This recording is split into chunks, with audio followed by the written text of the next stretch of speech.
In this video we will explore the Bronze Age. If you enjoy these videos, please feel free to leave a like and or subscribe.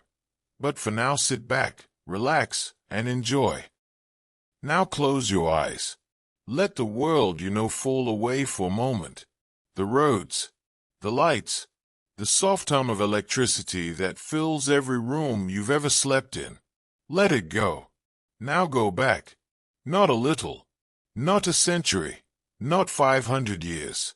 Go back further than that. Go back 3,000 years. 4,000.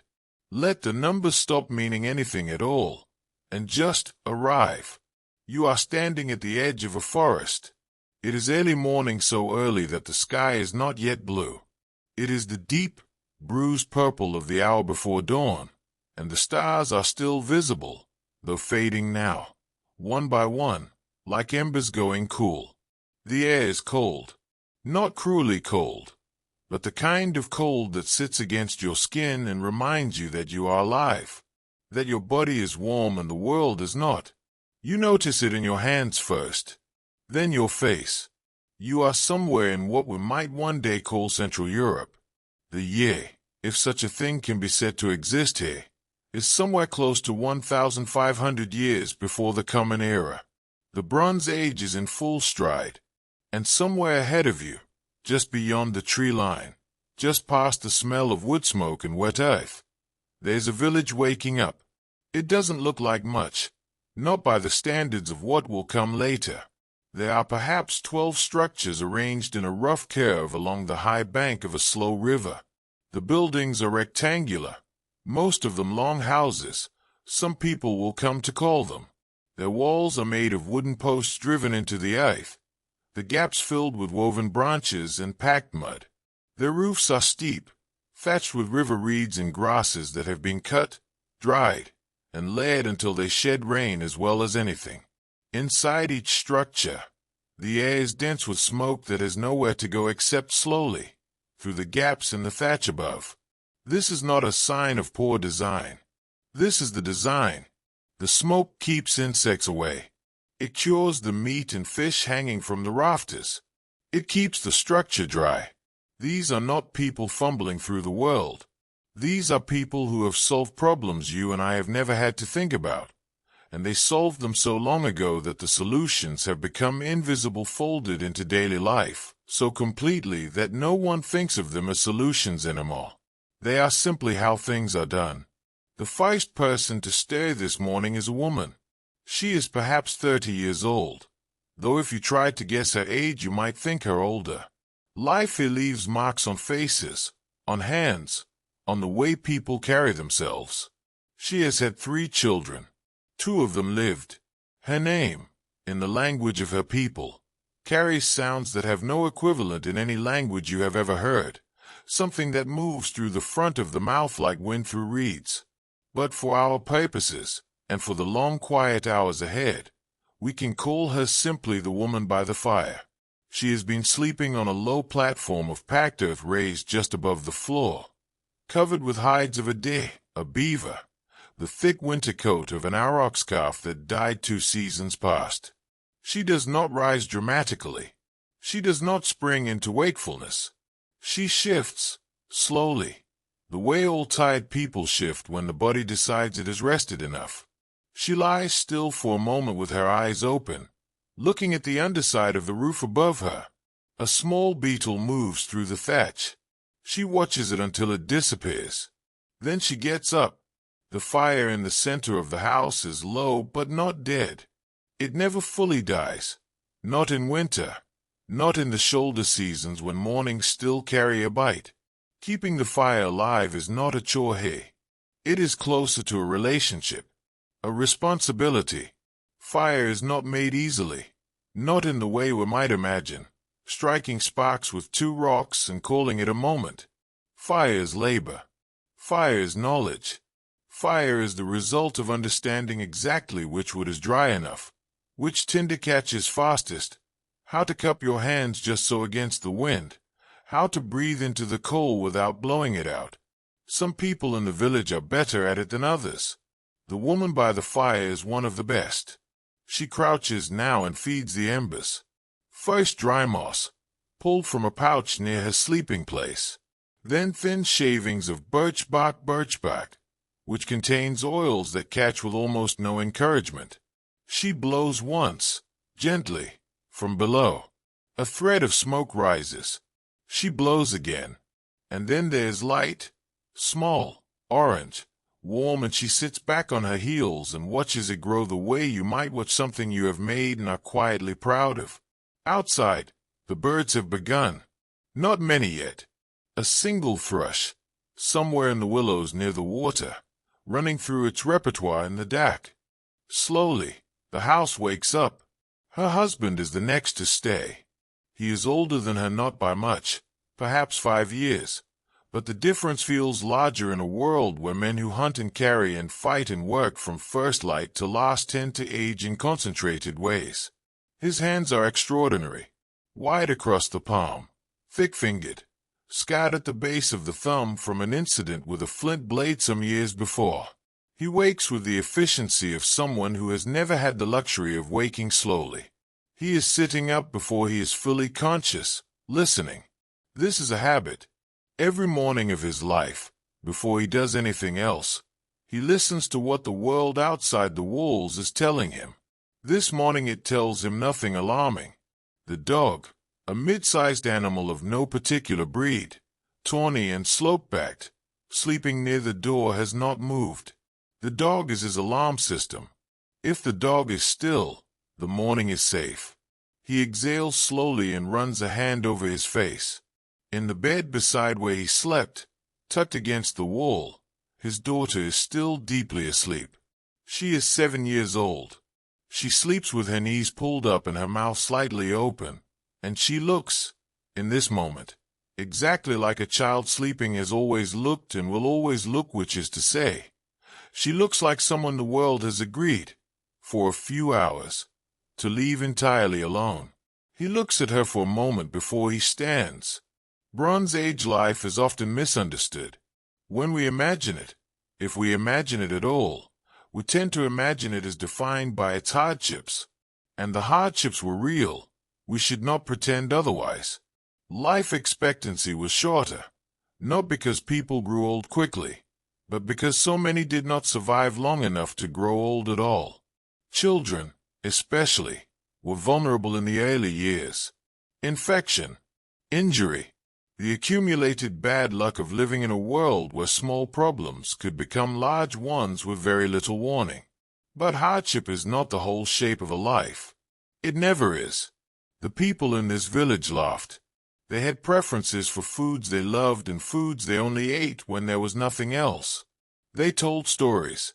They argued about things that seemed small and were not small to them. They fell in love and fell out of it. They made things beautiful when they did not need to. They decorated their pottery, carved small patterns into the handles of tools, wore beads of amber and bone and, increasingly, of hammered copper and tin that together made something new and harder and more lustrous than either one alone. They had opinions about their neighbors. They had memories of winters that nearly killed them and summers so full of game and grain that even now, years later, people still mentioned them. They were, in every way that matters, people. By the time the sky outside has shifted from purple to the first pale gray of dawn, 4 of the 12 houses are showing signs of life. Smoke rising thin and straight into the cold air, which means no wind, which the man by the fire has also noticed and filed away, because no wind means something specific about where the animals will be this morning, and he has been thinking about where to go since before he was fully awake. A child from the neighboring house, a boy of perhaps 9, dashes across the open ground between the buildings to use the latrine area downhill from the settlement, then dashes back. His feet are bare on the cold earth, and he does not seem to mind. His feet are not like your feet. They are hardened from a lifetime of going without shoes in summer, with only simple leather wrappings in winter. The soles are like leather themselves. He barely feels the cold ground. Near the river's edge, a woman is already at the water, filling a wide clay vessel. The river here is clay, running over pale stones. She works quickly, efficiently, not looking up. She has done this so many times that her body does it on its own. The village is not loud. The village is almost quiet, but it is alive now, in the particular way that settlements on the edge of wildness are alive in the early morning, carefully, attentively, one sense always turned outward toward whatever the darkness just became. We will stay here for a while, through the morning, and the long middle of the day, and into the deep amber light of the afternoon. We will watch these people, this family, this small community as they do what humans in the Bronze Age did every day, in the landscape they were born into, in the world they knew so completely that its wildness felt, to them, like home. There's a great deal to learn here, about how they organized themselves, who made decisions, and how, and at what cost, about what they ate and how they found it and how they kept it, about what they feared and what they honored and what they considered beautiful. And there's the bronze itself, that strange, warm-colored alloy that gave this age its name, where it came from, how it changed everything, warfare, status, trade, the very shape of a human life. We will come to that. The sun comes up slowly here. There is no dramatic moment, no sudden flood of gold across the hills. It arrives the way most things arrive in the Bronze Age, gradually, without announcement, as part of a process that has been underway for some time before you notice it. First the sky lightens in the east, then the river catches it, the water going from black to gray to a pale, tentative silver. Then the frost on the grass, if there is frost, begins to glitter. And finally, unhurriedly, the long shadows of the tree line stretch across the open ground of the settlement, and you understand that the sun has cleared the horizon somewhere behind you, and the day has properly begun. The man we have been watching, the one with the scarred thumb, the one who wakes listening, has been outside for some time already. He is standing at the edge of the cleared ground, looking east, not at the sunrise, particularly, looking at the tree line. The way the edge of the forest meets the open land tells him things. The birds moving through the upper branches, the way a particular stand of willows near the oxbow bend of the river is very still, when yesterday it was busy with small movements. These are not mystical observations. They are the result of a lifetime of paying the same attention to the same landscape, day after day, until the landscape has become a language he reads without effort. Something crossed the river overnight, something heavy. He can see the marks in the soft mud at the water's edge from where he stands. He will think about this.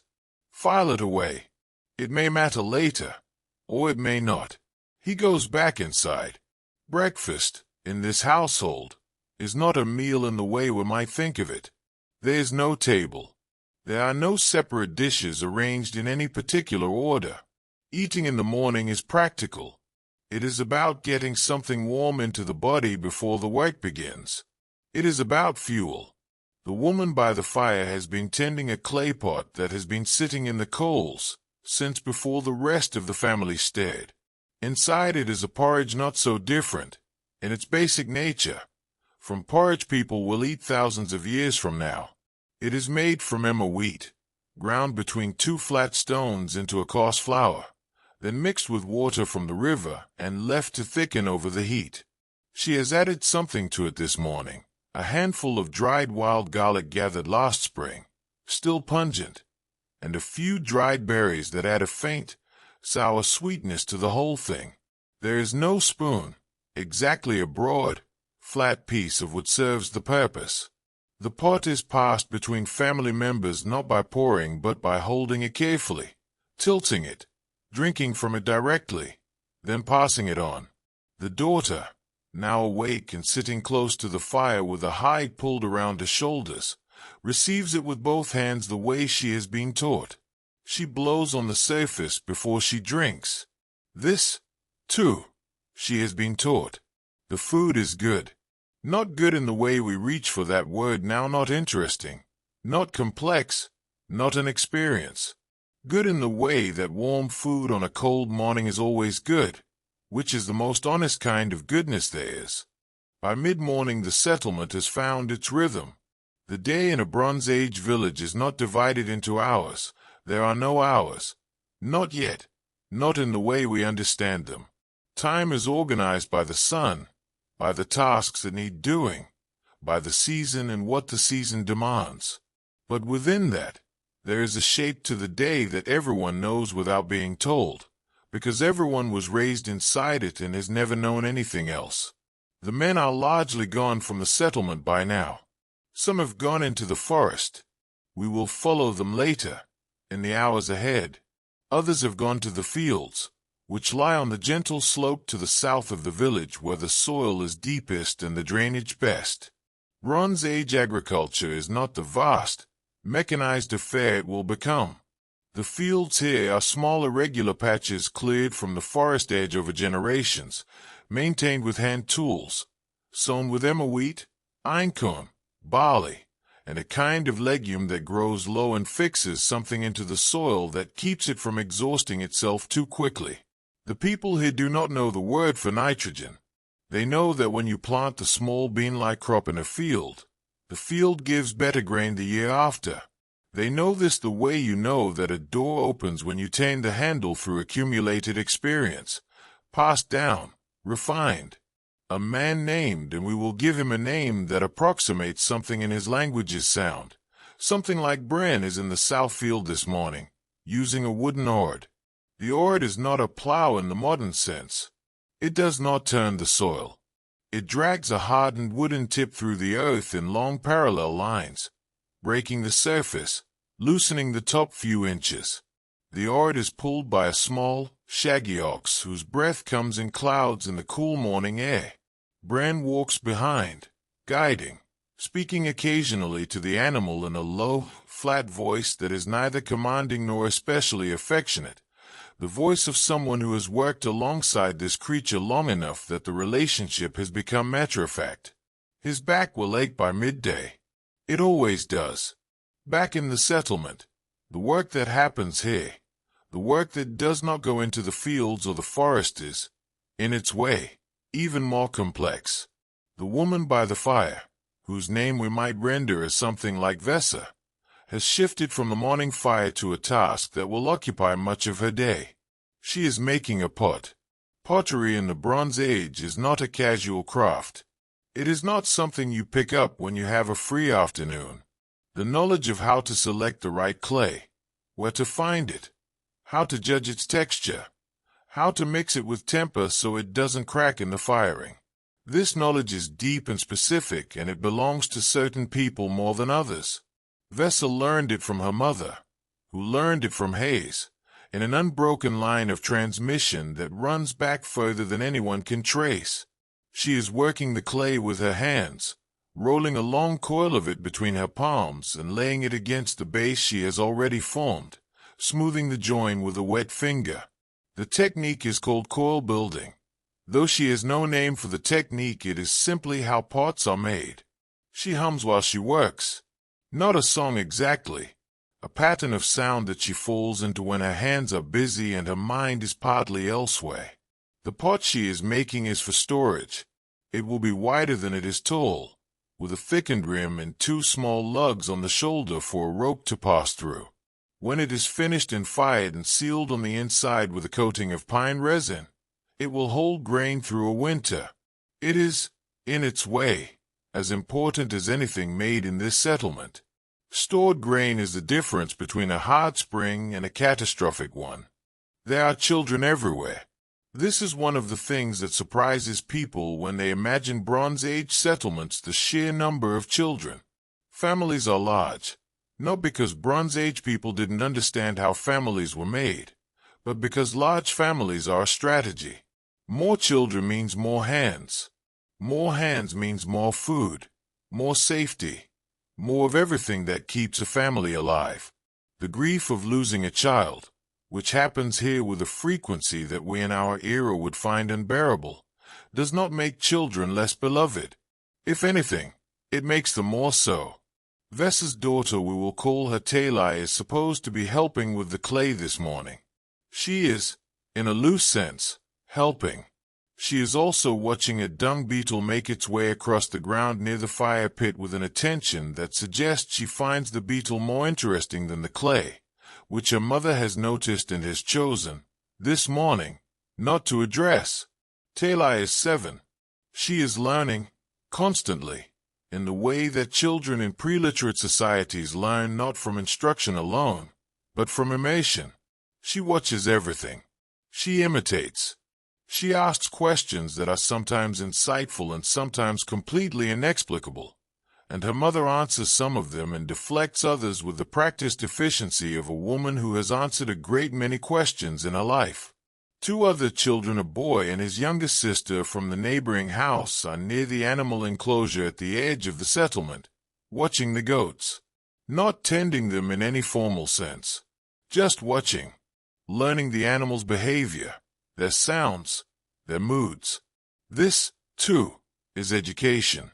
The boy will know these goats the way Vesa knows of fire, not as a subject of study but as a living thing with a personality and a pattern that, if you pay attention long enough, becomes readable. The goats are central to this community in ways that are easy to underestimate.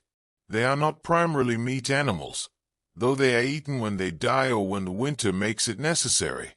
They are primarily dairy animals. Their milk is collected each morning, in clay vessels that have been smoothed and sealed, and processed into something that is not quite cheese and not quite yogurt but somewhere between the two. Thick and slightly sour, that stores for days and provides fat and protein that the grain diet alone cannot offer. Their hides are cured for clothing and bags. Their bones are made into tools, needles, awls, hooks. Their sinew is dried and used for binding and for bowstrings. When a goat dies, almost nothing is wasted, and the waste that remains goes onto the midden heap at the edge of the settlement, which over years becomes a slow archaeology of everything this community has used and discarded. Future people, thousands of years from now, will dig into middens like this one and reconstruct entire lives from what they find. The animal bones, the broken potsherds, the ash layers, the occasional small personal object, a bead, a worn tool, a child's clay figurine that was lost or left behind without ceremony. Those future people will argue about what the figurine means. It means a child made it and lost it. That is almost certainly what it means. By the time the sun reaches its highest point, which is not very high, even in spring, this far north the settlement has produced a particular kind of productive quiet.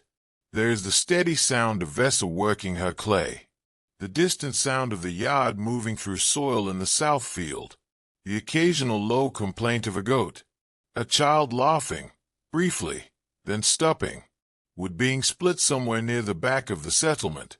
Short, clean sounds, evenly spaced. The river, always, underneath everything, a low, continuous murmur that the people hear so constantly that they have stopped hearing it, the way you stop hearing a sound that never changes. This is the shape of the day. Not dramatic, not desperate, not the scrambling, terrified existence that we sometimes imagine when we think of ancient people. It is work, yes.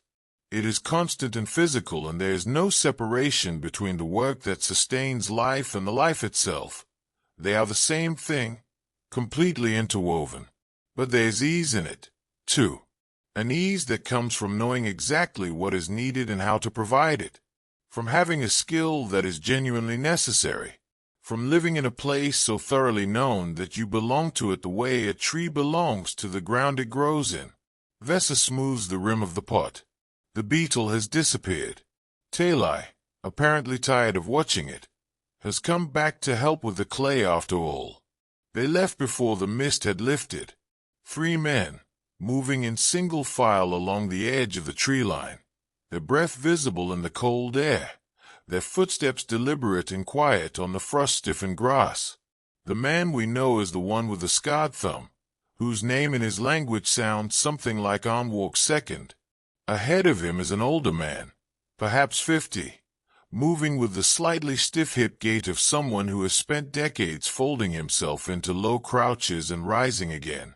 Behind On is a younger man, 17 or 18, who is on his third or fourth serious hunt, and is trying very hard to look as though he is not trying very hard to look calm. They do not speak. Not yet. Not until they are under the trees. The forest here is ancient in a way that is difficult to describe to someone who has only known managed land. It is not a forest of neat rows and similar-sized trees. It is a forest of immense variety, oak trees so old and wide that it would take 3 people with link hands to encircle their trunks. Hazel growing in tangled copses where the canopy opens and light reaches the floor. Ash trees rising straight and pale. Alder crowding the wetter ground near the streams. And everywhere, underneath, the dense understory of fern and bramble and rotting wood that is in the slow process of becoming soil. The men enter the trees and the world changes. Sound is different here. The open-air sounds of the settlement, the goats, the distant field wag, the occasional human voice disappear as if cut off by a curtain. In their place is the forest's own sound, which is not silence. It is a laid, constant, shifting sound made of leaves moving against each other, water running somewhere below the leaf litter, birds adjusting their positions in branches overhead, a woodpecker drilling with mechanical persistence somewhere to the left, not close. Anne reads these sounds the way Vesa reads the clay in her hands, continuously, without particular effort, his attention filtering for anything that doesn't fit. The older man's name, rendered roughly, is something like Cale. He is the one who saw the marks at the river's edge yesterday morning, and the marks again this morning at the ford crossing a quarter-mile downstream, not just marks now but a pattern, a direction, a suggestion of routine. Something large has been crossing that ford in the early morning hours. Something with hooves. Something heavy enough to press deep into the soft mud at the crossing's edge and leave behind an impression that, to Cale, is as readable as a message written deliberately for him. Red Day. A mature stag, he thinks, from the size and the depth, moving from the high ground to the east toward the river meadow on the western side, probably following the same route it has used through this season, as large animals tend to do when the grazing is good and nothing has disturbed them. Nothing has disturbed it yet. Cale leads the group west, deeper into the trees, moving in a long act that will bring them to the river crossing from downwind. This is the single most important constraint of everything they do this morning. The wind, no matter how little of it there is, must carry their scent away from where the animal will be, not toward it. A deer's nose is not like a human nose. It is a precision instrument for detecting exactly the kind of warm, complex, unfamiliar smell that 3 humans moving through a forest produce in abundance. Get upwind of a deer and it will know you are there long before you know it is. The hunt ends before it begins. Anne watches how Cale reads the wind, pausing occasionally, lifting his face, testing the air with the kind of focused attention that looks, to the uninitiated, like someone simply standing still. The younger man behind Anne tries to do the same and succeeds, more or less. The weapons they carry are worth considering. Anne has a bow. It is made from a single stave of yew, not a long bow in the medieval sense, not a towering thing of war, but a shorter, more practical instrument suited to moving through trees. The yew has been worked carefully split along the grain, shaped over months with a flint scraper. The outer sapwood left on the back of the bow where it will flex and spring, the denser heartwood on the belly where it will resist compression. It is a pool of perhaps 40 or 50 pounds, enough to drive an arrow through the hide of a deer at 30 or 40 paces. The arrows are bone-tipped. Not yet bronze arrowheads exist in this world, but they are expensive, and hunting arrows are lost or damaged regularly, so bone makes more practical sense for daily use. The tips are narrow, carefully shaped, hafted into slots cut in the shaft and bound with fine sinew and sealed with pine pitch. He carries 6. Cale carries a spear, a long S-shaft tip with a bronze point, leaf-shaped, ground to an edge on both sides. This is the serious weapon. This is the one that has been in his family for years, The bronze tip replaced twice when the original was lost or damaged, the shaft replaced more times than that. But the essential object, the spear, continues. He holds it loosely, the way you hold something familiar. The young man behind them, his name sounds like Dav, carries a shorter spear and a hand axe of flint. He is not expected to make the kill. He is here to learn, and to help drive if they need to move the animal, and to assist with the work that comes after. His hands are steady, which surprises him slightly every time he checks. They wait. This is the part of hunting that no one tells you about when they tell you about hunting. The three men are crouched in the dense hazel on the western bank of the ford, downwind, motionless, in a position that requires Dav to keep most of his weight on one leg because the other is beginning to protest. He shifts infinitesimally, and Cale glances back at him with an expression that communicates everything without moving a single unnecessary muscle. Dav stops shifting. Time passes differently in a hunting crouch. It becomes thick, slow, full of the small sounds of the forest that you stop hearing after a while and then start hearing again. A robin has landed on a branch 3 feet from An's face and is regarding him with the bright, fearless curiosity of a bird that has not yet learned what men with bows mean. It stays for what feels like a very long time and then leaves, apparently satisfied that An is not interesting. The river moves past the ford, silver and cold. On the other bank, a section of the reed bed shifts in a breath of wind. A moorhen picks its way along the foliage of the reeds, its white tail bobbing. Then Cale goes very still, stiller than he was before, which was already very still. There is a quality to this new stillness that communicates itself immediately to the other two men without any signal being given. They feel it. They respond to it. 3 bodies in the hazel, barely breathing. The stag comes out of the trees on the far bank without drama.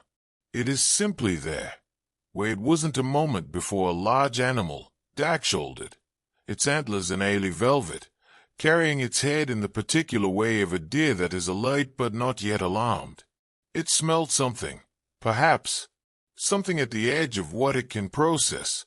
It stands at the water's edge and lifts its head, and for a long moment it looks directly at the hazel where the 3 men are hidden. An does not breathe. The stag looks away. It lowers its head to the water and begins to drink, its legs spreading slightly to let it reach the surface, its throat working. This is the moment. An rises, slowly, from the crouch. He draws the bow in a single, practiced movement, left arm extending, right hand pulling back to the corner of his mouth, 3 fingers on the string, the whole draw happening with the smooth compression of something done 10,000 times before. He finds his aim in the way trained archers find it, not by thinking about it but by feeling, by the body's own accumulated knowledge of where the arrow will go if everything is as it should be. The stag's shoulder, the space just behind the shoulder, where the heart and lungs wait. He releases. The arrow crosses the ford in less time than it takes to understand it has been loosed. The stag lurches. Not a dramatic fall, not the instant collapse of a story told quickly. It moves. It goes back into the trees on the far bank in a crashing of branches, its body carrying it forward on instinct and momentum even as something fundamental has changed. The 3 men cross the ford, wading through the cold shallows, and follow. What comes next is the tracking of the blood trail, the finding of the animal in a stand of young birch 100 yards into the trees, Cale's quiet, efficient work with the spear to end what the arrow began. This is not described here with any more detail than is necessary. It is not hidden, exactly. It is simply given the weight it deserves. There is a moment, when it is over, when the 3 men stand quietly beside what they have taken, and no one speaks for a while. This is not performance. This is not a ceremony, exactly, though it has elements of something ceremonial. It is the particular quality of attention that human beings have given to this moment for as long as there have been human beings, the recognition that something alive is now not alive, and that the not aliveness is a direct result of your presence, your skill, your intention. You asked the world for something and the world gave it, and the cost of the asking is not nothing. Kale rests his hand on the animal's side for a moment. Then the work begins. The work of a successful hunt is considerable. The animal weighs, in life, perhaps 200 pounds. It must be field-dressed, the internal organs removed carefully, Satan parts set aside for use, the rest left for the forest's own economy of consumption. The hide must be kept intact, as much as possible. The animal must then be carried, or dragged, or suspended between cut poles and carried between two men, back to the settlement.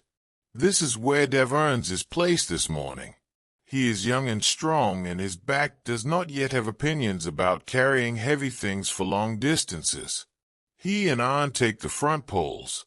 Kale walks behind, watching the way the younger man carries himself, noting something that might be pride in the set of his shoulders, thinking that in 2 or 3 seasons Dav will be someone the village relies on in the way it now relies on An. The forest receives them as they move back through it. The woodpecker is still working somewhere to the north. The light, filtering down through the new spring leaves, has shifted from its early gray to something warmer, more yellow, the particular light of mid-morning in a deciduous forest in spring, which is one of the most beautiful kinds of light there is, and which these 3 men, moving through it with a deer between them, notice in some wordless part of themselves, even if they would not describe it that way. They will arrive back at the settlement near midday, and the settlement will know, before they arrive, that the hunt went well, not because of any signal or call, but because of the way 3 men walk when they are carrying something between them, and the way that walk looks different from the walk of men returning empty-handed. Talai will see them first. She usually does. She will tell her mother, who will put down the pot she is working, and something in her face will relax that she was not quite aware had been tense. The deer will feed this family, and several neighbors, 4 days. The hide will become, in time, a pair of leggings for An, and a small soft pouch for Talai, which she will keep for years and fill with whatever seems important at the time: a smooth stone, a dried flower, a chip of blue-green copper, or that she found near the river and liked the color of. She will not know that the copper ore is the beginning of something. Not yet. While the men were in the forest, the world did not wait. It never does. Hey, there is no part of the day in this settlement that is not filled with something being made, tended, gathered, processed, or planned. If you were to stand at the center of the village at any hour and simply watch, you would find it difficult to identify a single moment of genuine idleness. Not because the people here are driven or anxious or unable to rest. Rest comes, and is valued, and will come again, but because the distance between what this community needs and what it has is never very large, and keeping that distance small requires continuous attention. The women who are not in the settlement this morning have gone to the woodland edge, not the deep forest that is the men's territory this morning, and in any case the deep forest is not where most of what they are looking for grows. They are at the margin, the in-between place, the zone where the trees thin and the light reaches the ground, and the soil, enriched by years of leaf fall and sheltered from the worst of the wind, produces an extraordinary abundance of things that are useful to people who know how to look. There are 4 of them. Vesser is one. She has left Talai in the care of the older woman who lives at the far end of the settlement and who watches children with the patient, slightly distracted air of someone doing 2 things at once, which she is, always, her hands busy with even when her eyes are elsewhere. The first thing they are looking for is nettles. Stinging nettles grow at the woodland edge in dense, enthusiastic stands wherever the soil has been disturbed or enriched, and they are one of the most useful plants this community knows. The leaves, gathered young in spring before they grow coarse and fibrous, are eaten boiled briefly, which neutralizes the sting. The resulting green mass added to porridge or eaten on its own, providing iron and vitamins in amounts that the winter diet has run badly short of. There is something in the way the body responds to the first spring nettles that goes beyond simple nutrition. A feeling, after weeks of dried and stored food, of something alive and immediate going into you, and the body recognizing it and receiving it with a gratitude that does not need to be understood to be felt. But the nettles are not only food. The stems, particularly the older stems of last year's growth still standing dry and pale among the new green shoots, contain long fibers. Pull one apart carefully, because even dead nettles carry ghost stings in the dried hairs, and you find inside the stem a bundle of threads, fine and strong, closer in quality to linen than to anything rougher. These fibers, processed, retted in water, combed, and spun, produce a textile that has been used by people in this part of the world for longer than anyone can remember. It is not the only textile they make, but it is free, and it grows everywhere, and it is as strong as most things you could make by any other means. Vessa moves along the nettle stand with a wooden tool, a broad, flat paddle, knocking the tops of the young plants into a woven basket without touching them directly. She has done this enough times that she almost never stings herself anymore. Almost. Further along the woodland edge, two of the other women are collecting something else. Hawthorn, whose tight white buds are just beginning to open at the tips of the thorn branches. The young leaves, tender and mild, can be eaten raw. They are among the first fresh green things of the year, and children eat them from the branch the way children always have, the flavor faintly nutty, faintly sweet. The flowers, when they come properly in a few weeks, will be gathered for other purposes, dried for teas and preparations that ease certain kinds of chest pain. The berries in autumn collected and dried or pressed into a thick paste that keeps well and provides sweetness long into winter. A woman named Sine is the one who knows the most about plants in this community. This knowledge of knowing what grows, where it grows, when to gather it, what it does when you eat it or drink it or apply it or bane it is not incidental knowledge. It is the most sophisticated body of information in the settlement, more complex in its way than the knowledge required to make a pot or work a field, because it is never finished. The forest is not a fixed library. It changes with the season, with the year, with the small climatic variations that shift what grows where. Sine has been building this knowledge since she was Talai's age, walking with her own mother along paths like this one, learning to see what the untrained eye passes over. She knows which mushrooms are edible and which are not as a list, memoized, but as a direct recognition, the way you recognize a face. She knows which box, stripped and boiled, reduce fever. She knows a plant that grows in the wet margins of the river meadow whose bruised leaves, pressed against a wound, slow bleeding and prevent the particular kind of swelling that leads to the dark, spreading discoloration that means infection has begun. She does not know the word for infection. She knows what it looks like when it starts, and she knows what slows it down. This knowledge has saved lives in this settlement, probably more lives than the bronze spey. They move along the woodland edge, baskets filling slowly. Wood sorrel, whose small clover-like leaves have a sharp, clean sourness that cuts through the heaviness of a grain-based diet. Young dock leaves not for eating these, but for wrapping things, and for the specific use of placing one, cool and slightly astringent, against a nettle sting, which Vessa needs briefly and accepts from Cern with a short nod of someone who was not paying quite enough attention. Wild garlic, which grows here in dense carpets under the ash trees where the ground stays moist, its broad leaves intensely fragrant when crushed, its smell announcing it before you see it, a green, bright, almost sharp smell that means spring as distinctly as any other signal.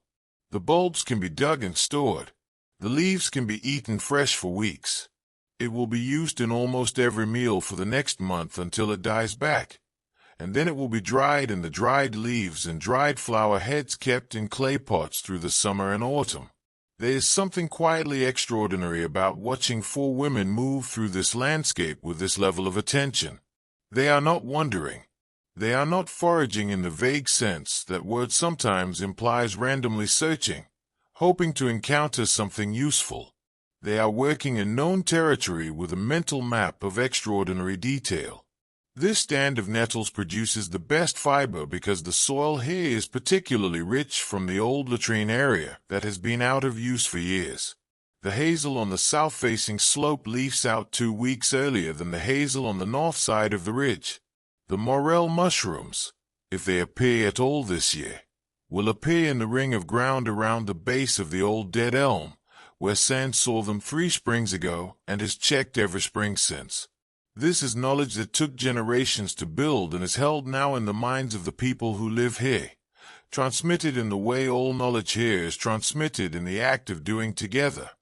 The elder walking, the younger watching, the pattern slowly transferring from one life to the next. By mid-morning they begin to make their way back. The baskets are heavy, not with any single thing but with the accumulated weight of many small things gathered carefully, the nettle tops for eating and the older stems for fiber, the garlic and the sorrel and the hawthorn leaves and a number of other things besides, including a particular kind of bracket fungus that's saying cut from the side of a fallen oak, and which she will use not for food but for starting fires dried. It catches a spark and holds a coal better than almost any other natural material. They walk in a loose group now, not in the focused, attentive single file of the outward journey, talking a quiet, continuous conversation that moves between the practical and the personal with the ease of people who know each other completely, who have no reason to perform anything for anyone, who are talking because they have things to say, and because talking while you work and walk is one of the unremarkable pleasures of a life that has very few pleasures that don't involve doing something else at the same time.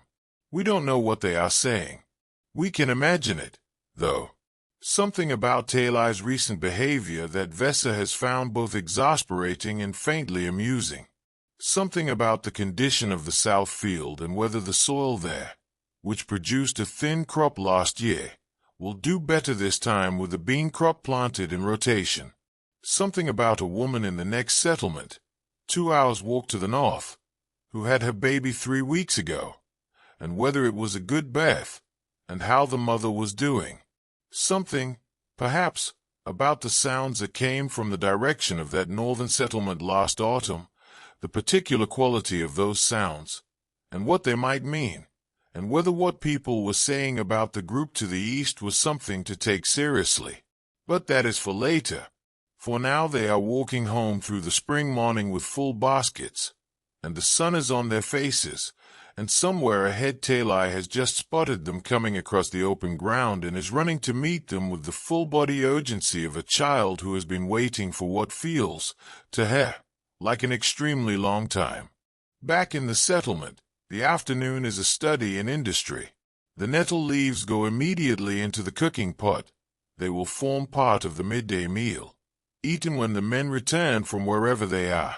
The stems are sorted into a pile that will be retted soaked in the river for days to begin the process of breaking down the plant matter that surrounds the fibers, and this pile will wait near the water's edge until there is time to deal with it. In one of the long houses, 2 women are at the loom. The loom here is a warp-weighted loom, an ancient technology so well suited to its purpose that it will remain in use, in essentially this form, for thousands of years.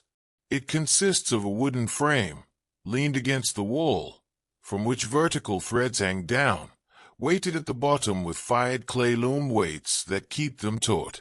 The weaver passes a horizontal thread back and forth through the verticals, building cloth row by patient row. It is slow. A length of cloth large enough for a garment takes weeks of work. The cloth it produces is simple, a plain weave, a single color unless the threads have been dyed, but it is cloth. It is warm. It is hard-wearing. It is something from almost nothing, made by time and attention and the kind of focused repetition that the hands learn until they can do it while the mind is elsewhere. The two women weave in a companionable silence, the soft thud of the weights the only sound. Outside, Cern is preparing part of her morning's harvest for storage.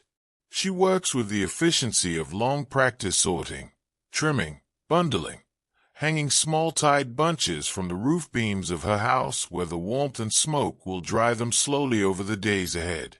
Her house, when you step inside, smells extraordinary green and dried and ancient and medicinal all at once. It smells like the inside of the forest. It smells, to anyone who grew up here, like safety. This is what sustains the settlement through every season. Not the hunt. The hunt is an event, drama, the sharp bright moment of success or failure. The hunt is what the stories will be about later, around the fire. The gathering, the processing, the weaving, the storing, the slow accumulation of prepared things against the need for them is what keeps everyone alive. It is not less impressive for being unspectacular. It is more impressive. The loom weights thud softly. The smoke rises from the drying bundles. Taylor is sitting beside Vesa, separating nettle leaves from stems with small, careful fingers, and Vesa is watching her hands and saying nothing, which is a kind of teaching. Outside, the afternoon light is beginning its long, slow tilt toward evening. The men will be back soon. There is a man at the edge of the settlement who does not farm. He does not hunt, not regularly. He does not work the fields or split the wood or help with the animals in any systematic way. And yet no one questions his presence here. No one counts what he takes from the communal stores against what he contributes, because what he contributes cannot be counted in the usual way in hours worked or weight carried or ground cleared. What he contributes is bronze. His name sounds something like talc, a name with a resonance in his language that we might translate, loosely, as something to do with fire, or with making. He is perhaps 4 to 5 years old. He is not a large man.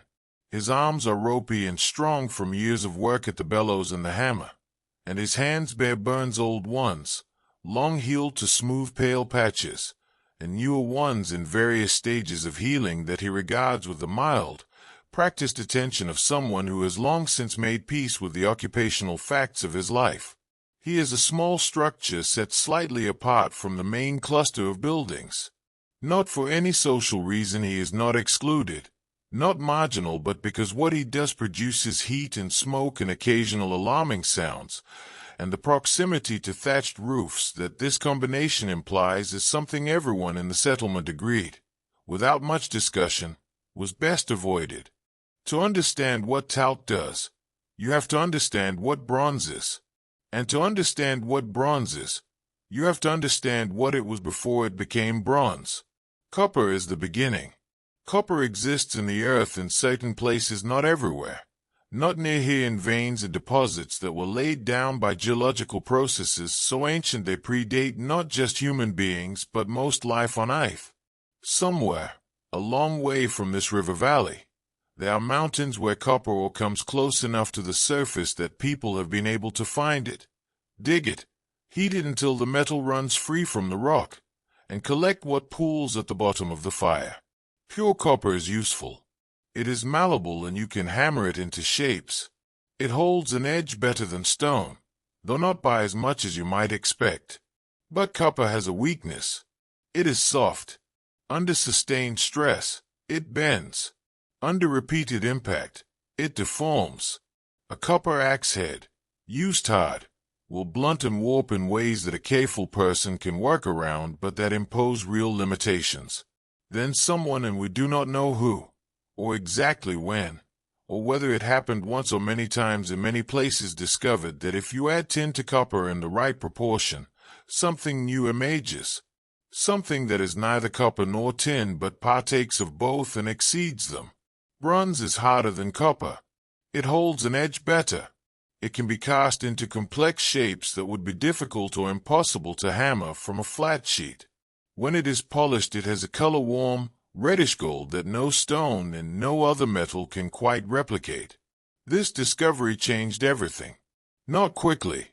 Nothing changes quickly here. But over generations, The change accumulated until the world looked different from how it had looked before. The tin is the problem. Copper is rare enough, but tin is rarer dramatically, inconveniently rarer. The deposits of tin ore that are rich enough and accessible enough to be worth mining are few. They are in places like the far western peninsula of land that juts into the cold Atlantic, which people in the future will call Cornwall, where the streams run through ground so saturated with tin that the ore can be collected from the river gravel without even digging. They are in the mountains to the east and south. They are, notably, not here, which means that the tin in Talc's bronze came a very long way to reach him. This is one of the things that the Bronze Age means, if it means anything beyond the material it is named for. It means trade. It means networks of exchange that stretch across distances that feel, in a world where every journey is made on foot or by river, genuinely enormous. The tin that will become part of a bronze axe in this river valley may have traveled 500 miles, changing hands a dozen times, passing through communities that have no direct knowledge of each other, carried by traders and intermediaries along routes that follow the rivers and the ridgeways and the old paths that were old even then. This is not barter in the simple sense. It is not two people meeting and swapping things. It is something more complex, a web of obligation and relationship and reputation, maintained over years and generations, that moves material from where it is to where it is needed in exchange for other things that move in the other directions. Amber from the Baltic coast going south and west. Bronze tools going north and east. Fays, salt, grain, dried fish, cattle, all of it in motion, all the time, along routes that the people who use them know as intimately as Vesson knows the woodland edge. Talc knows a man who knows a man. That is how he gets his tin. This morning he is casting. The mold is made of stone, two halves of a fine-grained sandstone block that have been shaped and hollowed over many hours with flint tools until the cavity between them, when the halves are pressed together, forms the exact shape of an axe head. The stone has been used many times. Its surface near the opening is stained dark from repeated pourings. The crucible, a thick-walled clay vessel fired very hard, sits in the center of the forge, which is a stone-lined pit in the floor of the structure with a clay pipe running into it from outside. Talc's apprentice, a boy of perhaps 12 whose primary job this morning is to work the bellows, is doing so with the focused, rhythmic effort of someone who has learned that the fire in the crucible requires a specific quality of air, steady, continuous, not too fast and not too slow, and that getting this wrong has consequences that his master communicates not by anger but by a silence that is somehow wise. The metal in the crucible is beginning to move. This is the moment Talc watches for. Bronze in a crucible does not go from solid to liquid with a clear line between the two. It softens first, loses its rigidity, begins to shift when the crucible moves, and then, over a period that requires constant watching, it flows. It becomes something else. Something that was a fixed and particular thing is now a liquid that will take the shape of whatever you pour it into. He watches the surface of the metal. He watches for the particular sheen that means it is ready for brightness. A slight movement on the surface, like the surface of very still water disturbed by a breath of air. He is no thermometer. He is no instrument of measurement of any kind. What he is 40 years of proximity to molten metal, and the knowledge that lives in his eyes and his hands. He lifts the crucible with tongs made of green wood that will not burn in the brief seconds of contact, and he pours. The sound of molten bronze entering a stone mold is a sound that very few people have heard, and that is difficult to describe. It is not a dramatic sound. It is almost a quiet one. A hiss, brief and sharp, as the metal meets the residual moisture in the stone. Then settling. Then silence, while the metal fills the cavity and the stone does its work of drawing out the heat. Talc sets down the crucible and waits. He will wait until the metal has cooled enough that the mold can be opened. Not fully cooled. Not yet. But solid enough to hold its shape. He can judge this, too, by looking. by the way the metal at the opening of the mold changes color as it cools, moving from the orange brightness of heat to a dull, darker tone. When he opens the mold, the axe head will not be finished. It will be rough, the shape correct, more or less, but the surface irregular, the edge not yet sharp, the surface not yet the warm gleaming thing it will become. It will require hours more of cold work hammering to consolidate the metal and work hard in the edge, grinding to shape and sharpen, polishing if the customer wants it polished. The customer, in this case, is Cale the older hunter, whose own bronze spear tip has been cracked for 2 seasons and whose patience on the matter has finally run its practical course. Talc is not a wealthy man, not in any way we might recognize. He does not accumulate things. He does not have stores of goods or piles of material beyond what his work requires. What he has is something harder to see and harder to take away: a position, a necessity. The settlement needs him in a way that is different from the way it needs the farmers and the hunters and the gatherers, because what he makes cannot be made without him. His knowledge is not distributed the way the knowledge of planting or hunting is distributed, shared broadly, held by many. It is concentrated, specific, his. This gives him a particular kind of standing. It also means that when he travels to other settlements, to the periodic gatherings where communities from a wide area come together to trade and negotiate and settle disputes and arrange marriages, he is received in a way that a farmer traveling the same distance would not be. He brings skills. He brings the possibility of bronze. He is, in some sense, the settlement's ambassador to the wider world of metal. His apprentice, the boy at the bellows, knows this. You can see it in the seriousness with which he works. He is not just learning a craft. He is learning a position.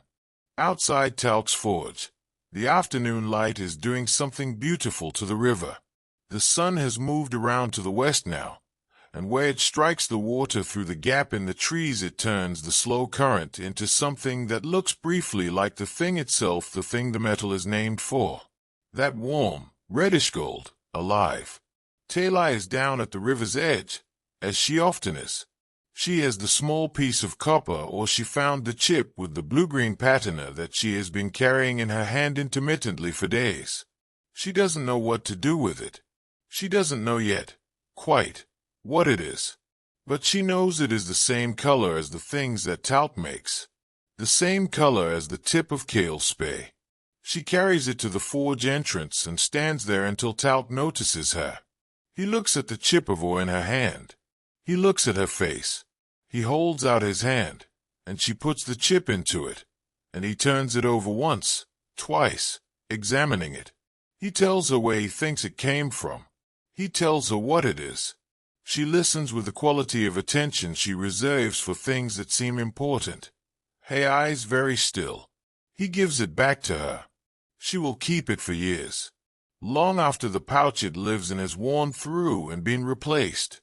Long after she has grown and understood more fully what it means that the earth holds metal, and that metal can be made into things, and that the things that are made from it change the world that people live in.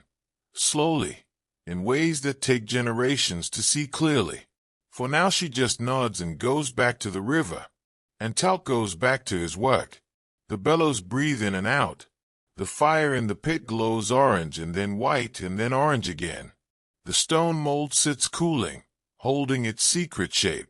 Somewhere in there, already formed, already finished in everything but the final wake of hands, is the thing that Cale needs.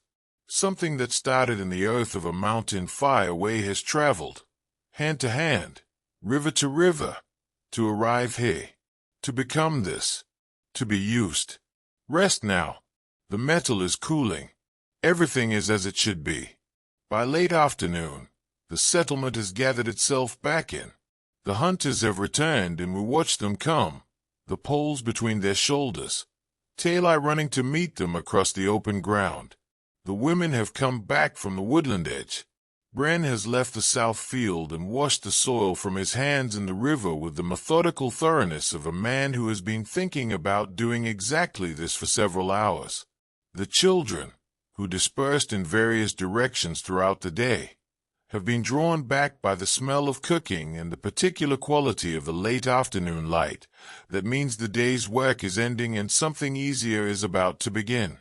This is the hour when the settlement becomes, most fully, itself, not the sum of its labors, not the collection of tasks accomplished or deferred, but a community is a group of people who have chosen, or been born into, or arrived through the slow accumulation of circumstance, the condition of living together in this particular place, in this particular arrangement, with all the complexity that living together always and everywhere entails. There are, in this settlement, perhaps 60 people. Not all of them are part of the same family, though many of them are related in ways that a careful genealogist would find deeply interwoven cousins and half-cousins and the children of cousins, a web of connection that has been built over the 2 or 3 generations that this settlement has existed in this location. Before that, the people here were elsewhere following a slightly different loop of seasonal movement, or living in a settlement that failed, or coming from the larger community 2 days' walk to the south from which this village split off, in the way that communities periodically do when they reach the size at which they start to strain against themselves. 60 people is not arbitrary. It is close to the size at which a community can sustain itself without either the fragility of being too small, too vulnerable to a bad season, a disease, a conflict, or the complexity of being too large, which requires organizational structures that this level of society has not yet developed and does not need.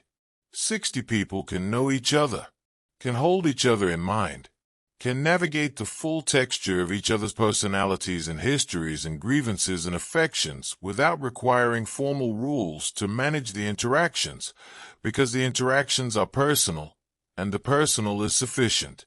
Everyone knows everyone, hey. This is not a small thing.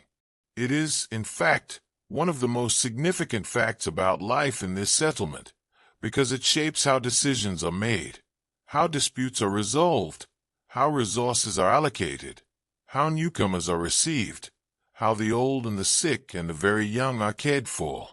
There is no chief here. Not exactly. Not in the sense of a single person with absolute authority whose word ends arguments and whose decisions are binding on everyone. That kind of authority will exist in this part of the world, but it tends to exist at a larger scale in the hillfoots and the prototowns that are beginning to emerge elsewhere, where the concentration of people and resources and bronze has created conditions in which one person or one family can accumulate enough of everything to translate it into power over others. Hey, things are more lateral. There's an older man, not Kale, someone older even than Kale whose name sounds like Iran, who is somewhere past 60 and who has survived long enough and accumulated enough experience that his opinion carries weight in a way that younger people's opinions do not. When there's a disagreement about where the boundary of the settlement's territory lies, about whether a particular family is taking more than their share of the communal grain store, about what to do about the reports of strangers moving through the eastern forest, Iran's voice is heard last and longest, and what he says tends to become what is decided. But he does not decide alone, and he could not force compliance if he tried. The mechanism here is consensus slow, sometimes frustrating, arrived at through a process that looks, to outside eyes, less like governance and more like a very extended conversation. People gather in the evening around the central fire. They talk. Everyone who has something to say says it. The same points are sometimes made several times by several different people. Iran listens for a long time before he speaks. When he does speak, he tends to summarize what has been said, find the center of gravity, and name a direction that most people can accept even if no one is entirely satisfied. This is not an efficient system. It is, however, a system in which everyone has a stake, and a community in which everyone has a stake is a community that holds together, which is, in the end, the only thing that matters. Status here is real but complicated. Talk has it, because of what he makes and what he knows. Sign has it, because of what she knows and what her knowledge prevents the infections that do not spread, the fevers that break. Kale has it because of what he has done over a lifetime of providing for this community, and because of a particular quality of steadiness that people here recognize and value above almost anything. What does not confer status not automatically, not permanently, is birth alone. This will change. In the centuries ahead, in the larger and more complex societies that will emerge, the accident of being born to a particular father will come to matter enormously. The bronze will concentrate. The wealth will concentrate. The power will follow the wealth. Children will inherit not just their parents' tools and knowledge, but their position, their authority, their claim on the labor and deference of others. But hey, now, the concentration has not yet fully happened. The bronze axe that Talc is making for Kale, when it is finished, it will be Kale's. He will own it in the way that a person in this community owns anything, which is to say, he will have primary use of it and primary responsibility for its maintenance, but the community's claim on it is not nothing. If Kale dies, the axe will not automatically pass to his children. It will go where it is most needed, because the community's survival requires the most capable people to have the most useful tools, and the community, collectively, understands this, or mostly understands it. There are families here who are pushing, gently, against this, who are beginning to think about inheritance differently, who look at what Talc makes and think about what it would mean to ensure that those things stayed within a family across generations. Aran has noticed this. He has not yet decided what he thinks about it.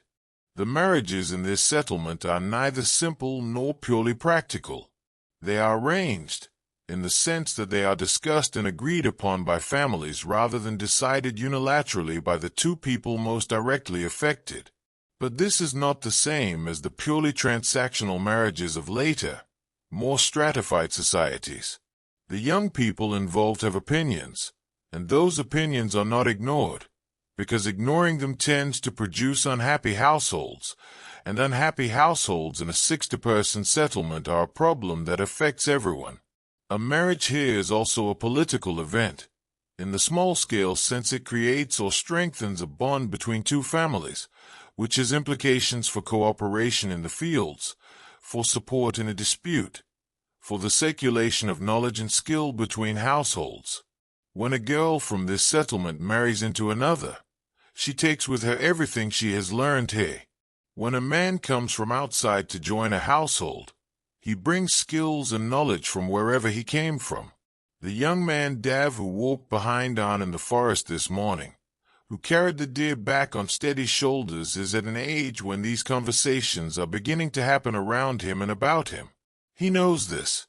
He is not entirely certain how he feels about it. There is a girl in the settlement to the north the one people have been careful about mentioning, given what was heard from that direction last autumn, who he has met twice at the seasonal gatherings, and both times the conversation was brief and unremarkable, and he has thought about it considerably more than seems warranted. He has not mentioned this to anyone. He is 17.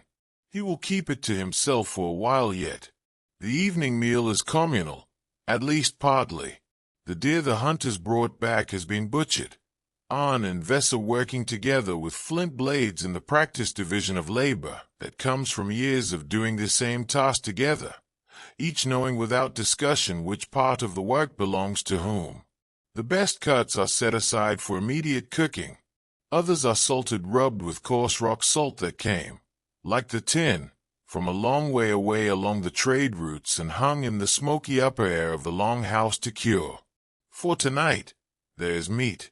This is not an everyday thing.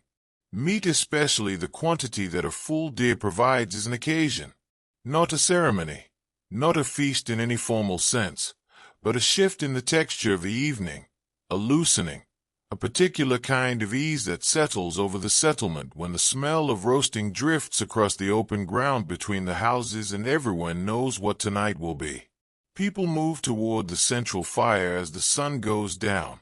They bring things: a pot of grain porridge from one house, dried berries, and the last of the winter's stored apple from another. The bitter spring beer that has been fermenting in a sealed clay vessel for the past 2 weeks and is ready, more or less, or ready enough. Aran settles onto the log that serves as his customary seat near the fire with the care of someone whose joints have strong opinions about cold evenings, and pulls his heavy hide cloak more tightly across his shoulders. The children find their places at the edges of the adult circles. Tay lies between her parents, leaning against Vesa, her eyes moving around the firelit faces with that steady attentiveness of hers that takes everything in and gives very little back. The fire is large tonight, larger than it needs to be for warmth alone. Large because a large fire on a night like this is its own justification. This is the village, not the buildings, not the stored grain or the cured hides or the bronze tools or the warp-weighted loom or the carefully tended fields. All of those things matter. All of those things are what make survival possible. But this the people gathered around the fire in the last light, eating together, talking, the children falling slowly into the drowsy periphery of the adult world. This is what survival is for. Aran looks around the circle of faces, lit orange and shadow by the fire. He has seen this circle his entire life, the faces changing as the years moved through it, the old dying, the young growing into the spaces left behind. He has held infants who are now grown and have infants of their own. He has stood at the graves of people he loved and people he found difficult and people he never quite understood, and in each case the circle closed around the absence and continued. He thinks not in words, exactly, that it is a remarkable thing, that all of this fragile, improbable human arrangement, persists, that it has persisted, in one form or another, for longer than anyone could imagine, that it will persist, in one form or another, for longer still. The fire burns. The river moves. The stars come out, one by one, in the cold, clear sky above the settlement. And 60 people, in the oldest kind of gathering theirs, sit together in the dark and are, for this hour, completely sufficient to each other. The world beyond this settlement is not empty.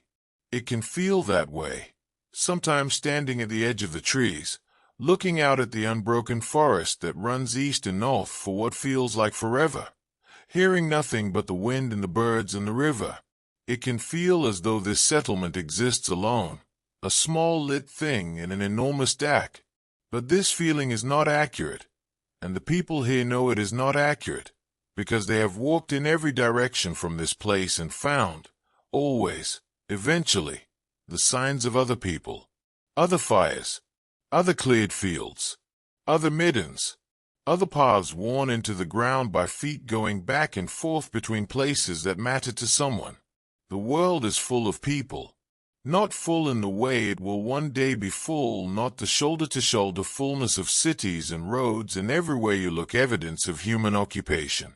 Full in the Bronze Age sense, which means that the land is networked, connected, that there is almost no piece of ground in this part of the world that is not, in some way, someone's territory, someone's seasonal range, someone's understanding of where they belong and where they are stranger. Knowing your neighbors is not optional, hey? It is survival. The seasonal gatherings happen 3 or 4 times a year. The largest one is in midsummer, a meeting of communities from a wide area, held at a place that has been used for this purpose for so long that no one alive can remember when it began.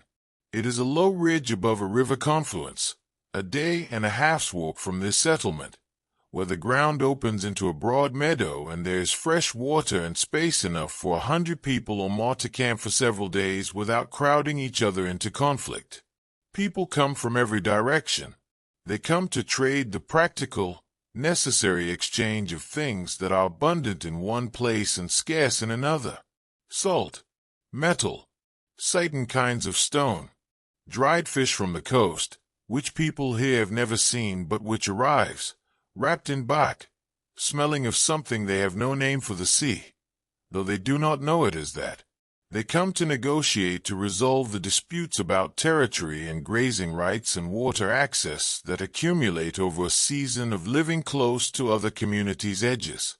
They come to arrange marriages, which are announced at the gathering and celebrated later, the formal acknowledgement of alliances that both families have already agreed to in quieter conversations. And they come because they want to, because the gathering is one of the few times in the year when the cycle of familiar faces expand dramatically, when there are new people to talk to and new things to hear and the particular stimulation of being among many rather than among the familiar few. Talk is indispensable at gatherings.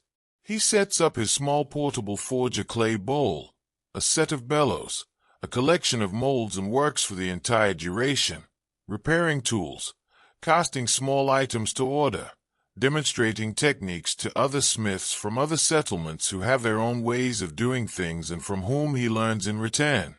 This exchange of technical knowledge is as valuable as any physical trade.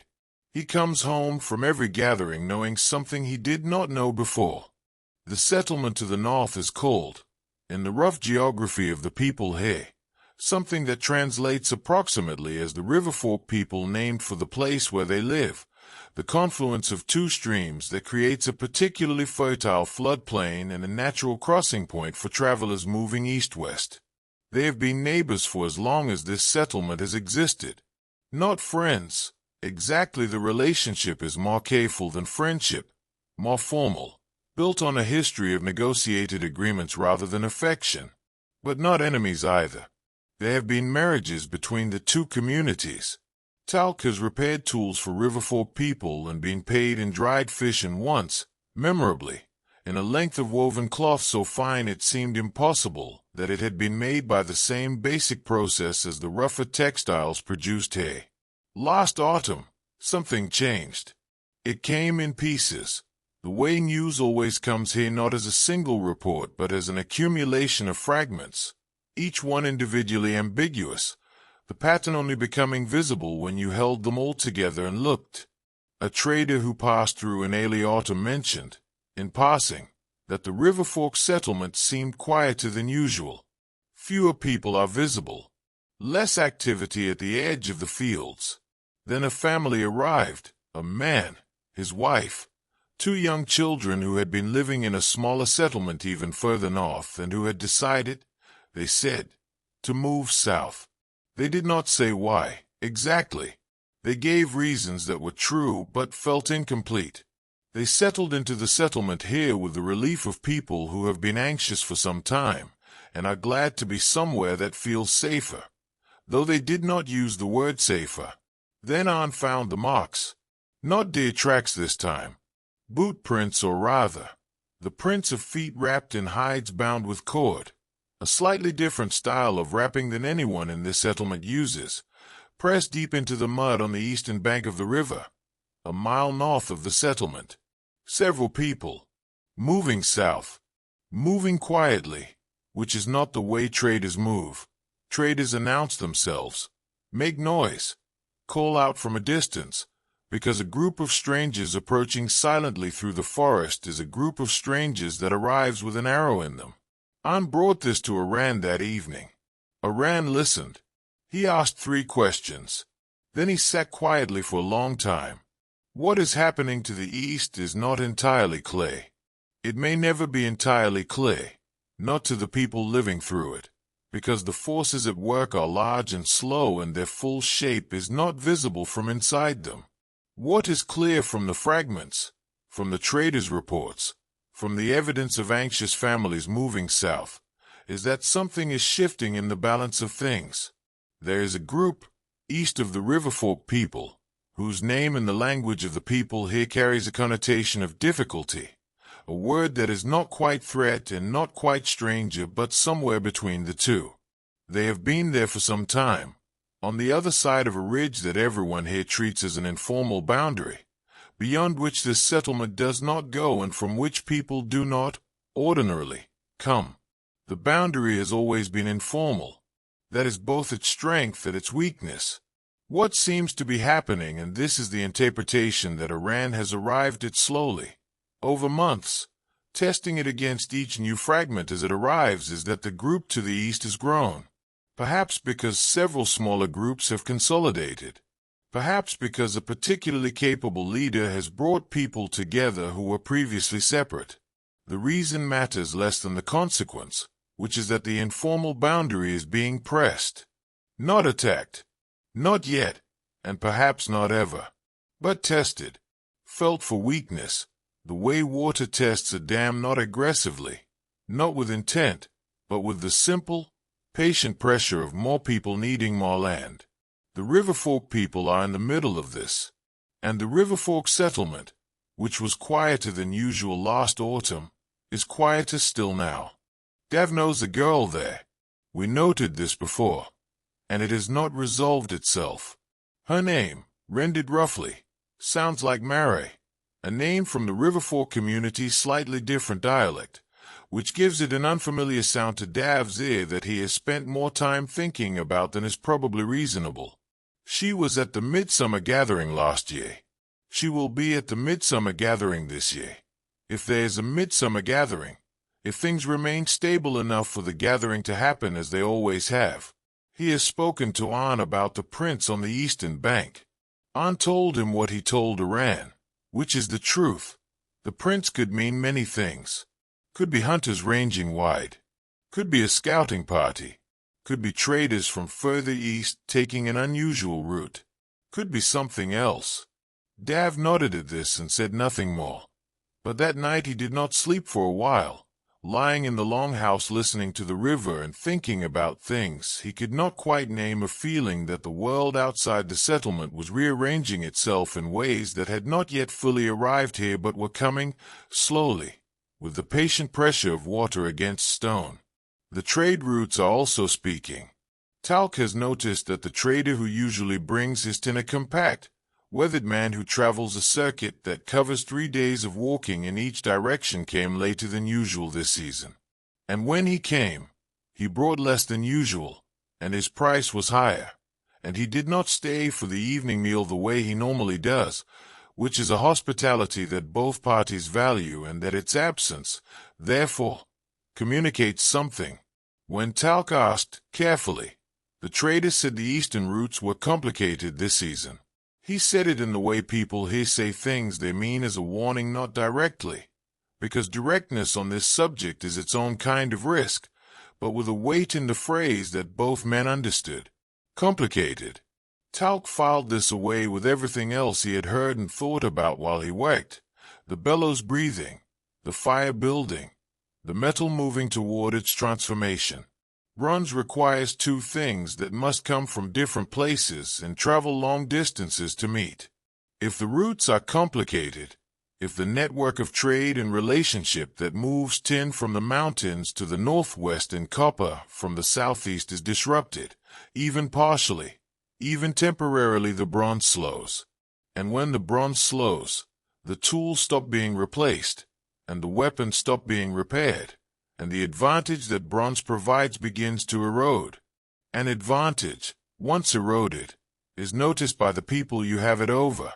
But this evening none of this has come to a head. It is still in the realm of the possible, of the not yet, of the thing that might or might not become real. The settlement has had evenings like this before, evenings weighted with something unresolved, with the knowledge that the world outside is not entirely safe, with the awareness that the circle of firelight only extends so far, and beyond it is the dark, and the dark contains things that are uncertain. And yet the fire burns. And yet Talai is asleep against her mother's side, one hand loosely curled around the small pouch with the copper chip inside it.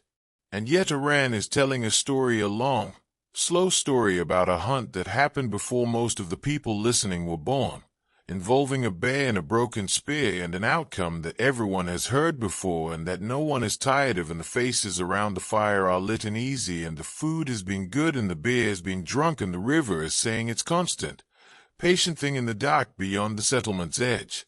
The world outside is uncertain. It has always been uncertain. Inside the circle of fire, for this hour, there's everything that matters. Let the story move through you.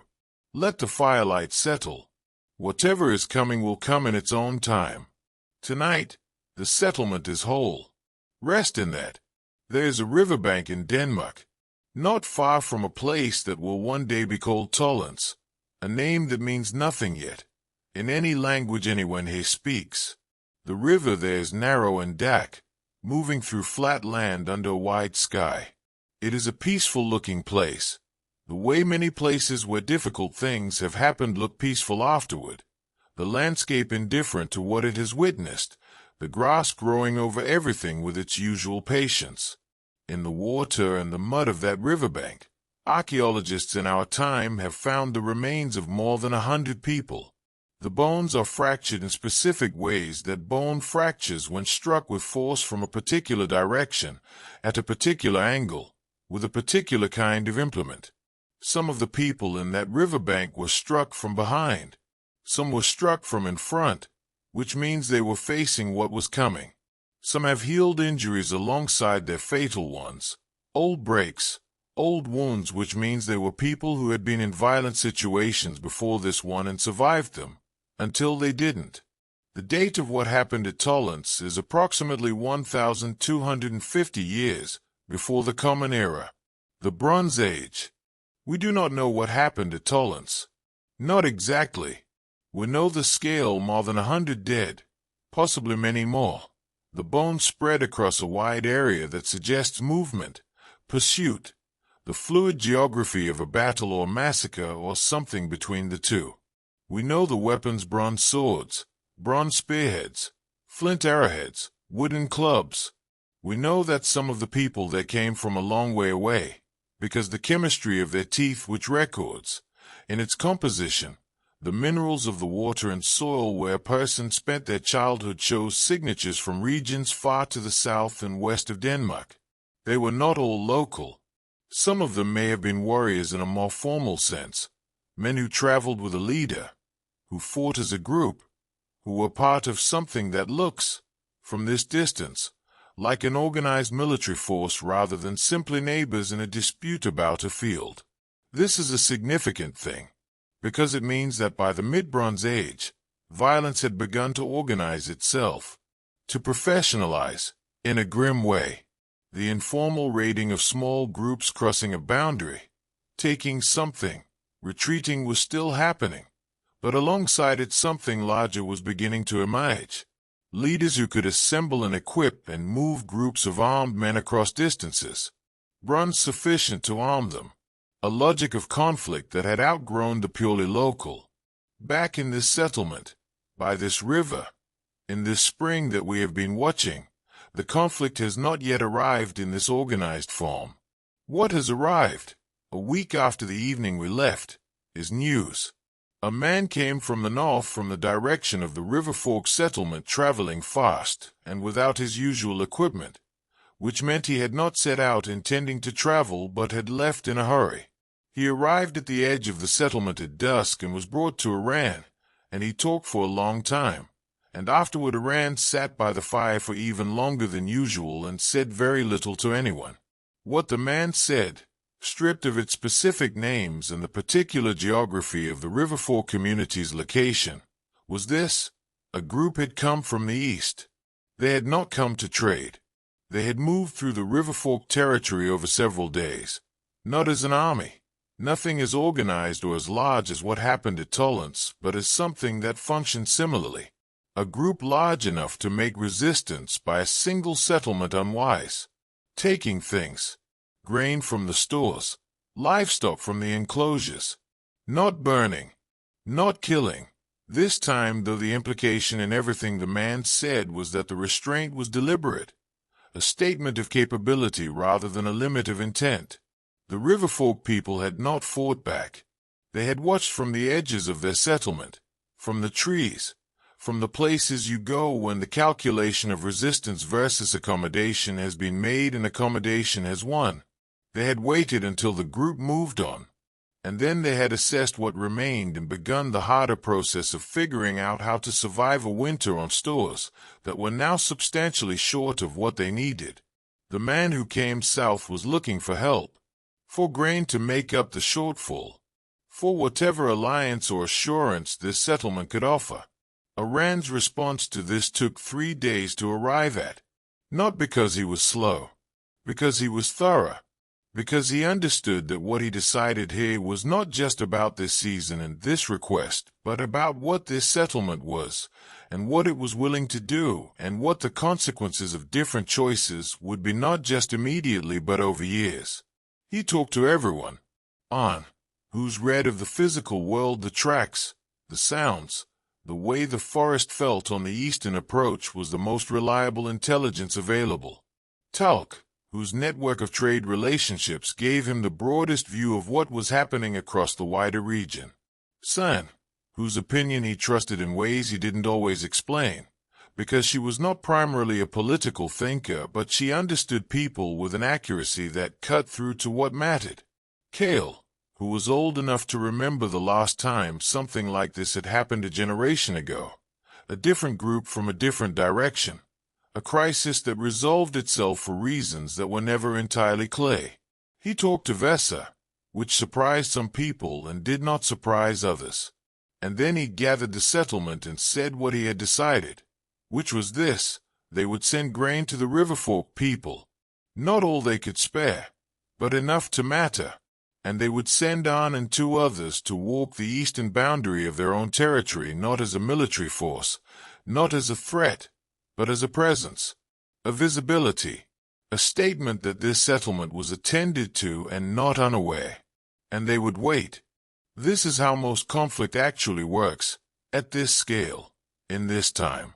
Not as a battle, not as the sharp, decisive confrontation that stories prefer because stories need events with clear shapes, but as a long, slow negotiation conducted partly in words and partly in gestures and partly in the patient, exhausting work of maintaining a position without tipping into a confrontation that no one can afford. The archaeology of the Bronze Age is full of this. For every site like Tollant's dramatic, violent, leaving its evidence in broken bone and scattered bronze, there are 100 sites that tell a quieter story.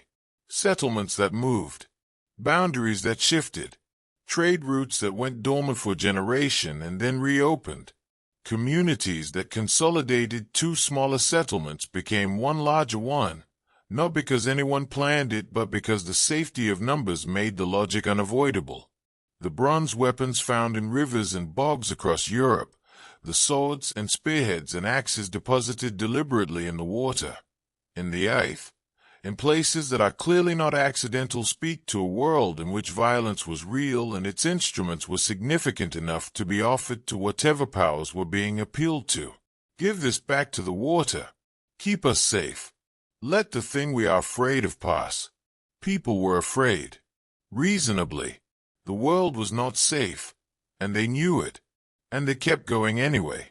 In this settlement, in the weeks after Aran's decision, the texture of daily life changed in ways that were small but felt. The children were kept closer. Not confined. There is no way to confine Bronze Age children, particularly Talai, who treats any instruction to stay near the settlement as a challenge to be reinterpreted rather than followed but watched more carefully, called back sooner in the evenings. An slept less. You could see it in his face in the mornings, not exhaustion exactly, but the particular alertness of someone whose vigilance has increased without their fully choosing it, the body responding to a shift in the environment's risk level the way it always has, through a heightened readiness that costs something to maintain. The dog that sleeps near the door of An and Vessa's house was moved, at night, to sleep outside. Its hearing reaches further than any human's, and the sounds it makes or doesn't make carry information. Talk finished Kale's axe head. He worked faster than usual. He was not asked to. He simply did. But here's what else happened. In those same weeks, the grain was sent to the Riverfolk people, carried north by 3 members of this settlement who spent 2 days there and came back with specific information about what had happened and a renewed sense of the connection between the 2 communities, the shared vulnerability that, paradoxically, creates solidarity in ways that good seasons don't. The man who had come south, who had stayed in this settlement through the worst of the uncertainty, began to make himself useful in the way that people who are grateful for shelter do.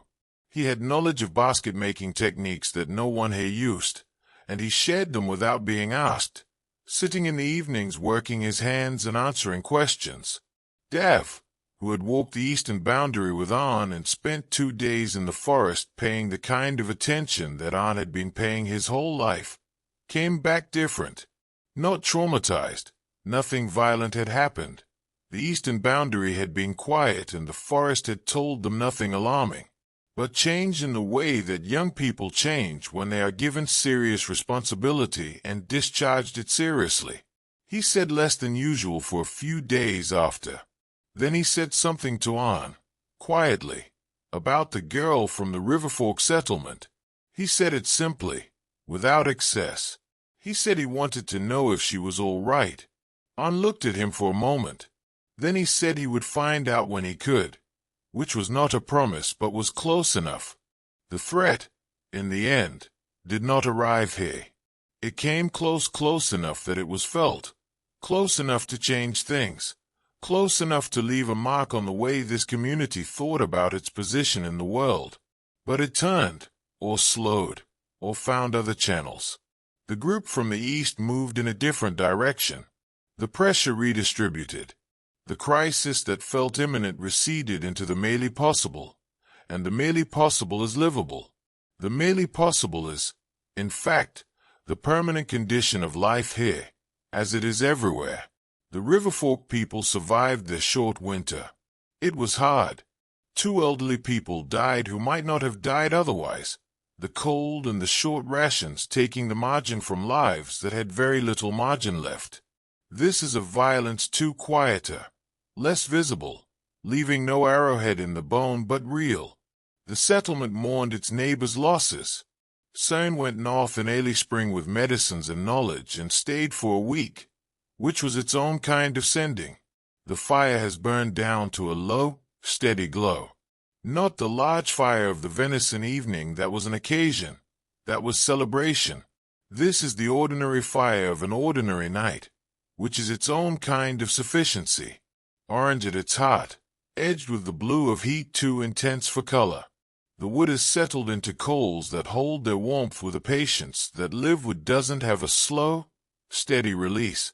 The stored energy of years of growing finally giving itself back to the air. Most of the settlement is inside now. The sky above the clearing is extraordinary. A clear night in spring. No moon yet.